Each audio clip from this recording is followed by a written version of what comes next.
جو مساوات کا درس ہے نا جماعت میں، جنہوں نے دیگر مذاہب کے بارے میں معلومات کی ہے، میں مذہبوں کا نام نہیں لیتا، کئی مذہب ایسے ہیں جن میں الگ الگ قوموں کے الگ الگ عبادت کے ٹائمنگز ہیں، کیونکہ قوم الگ ہے، سٹائل الگ ہے، ان کی کاسٹ الگ ہے۔ میں کئی چیزیں نہیں بول پا رہا لیکن آپ اشارہ سمجھ رہے ہوں گے۔ مگر جماعت کے اندر ایک ہی صف میں کھڑے ہو گئے محمود و ایاز، اربوں پتی بھی کھڑا ہے، اسی کا ڈرائیور بھی کھڑا ہے، بلکہ بعض اوقات تو ایسا بھی ہوتا ہے کہ سیٹھ مقتدی ہوتا ہے اور جاب کرنے والا امامت کر رہا ہوتا ہے۔ وہ سیٹھ کہتا ہے پیچھے اس امام کے، ارے ایسا منظر دنیا میں کدھر ملتا ہے کہ علماء ہو، حفاظ ہو، بچے ہو، بوڑھے ہو، کسی بھی جناب رنگ و نسل سے ہو، افریقن ہو یا عربی ہو، گورا ہو یا کالا ہو، اللہ کا بندہ ہے، مسلمان ہے، وہ ایک صف میں کھڑے ہو کے نماز پڑھ رہا ہے۔ پوری دنیا میں یہ منظر آپ کو کسی اور ریلیجن میں نہیں ملتا جو مسلمانوں کے اندر مساوات کا درس ملتا ہے، یگانگت کا درس ملتا ہے۔ یہ سرکار کے امتی ہونے کا احسان ہے ہم پر۔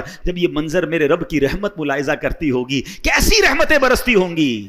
اور نماز قضا ہونے کا تو تصور بھی نہیں ہونا چاہیے، یعنی یہ تو ہماری ڈکشنری میں ہی نہیں ہونا چاہیے کہ نماز بھی قضا ہو سکتی ہے، یہ پاسبل ہی نہیں ہے۔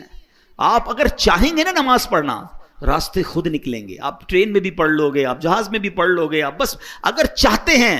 کھانا بھی تو کھا ہی لیتے ہیں نا۔ لوگ کہتے ہیں یار 4 نمازیں تو پڑھ لیتے ہیں، فجر نہیں ہو پاتی، کیوں بھائی؟ کہتے ہیں آنکھ نہیں کھلتی۔ بڑا عجیب بات ہے، تمہاری فجر میں آنکھ نہیں کھلتی۔ کبھی ایسا ہوا کہ صبح 7 بجے کی فلائٹ اس لیے مس ہو گئی ہو کہ آنکھ نہ کھلی ہو؟ 7 بجے کی فلائٹ تھی تو رات تو سویا ہی نہیں تھا میں حضرت، خوشی کے مارے 4 بجے ایئرپورٹ پہنچ گیا تھا۔ کبھی 8 بجے صبح آفس کی کوئی امپورٹنٹ میٹنگ مس ہو گئی ہو؟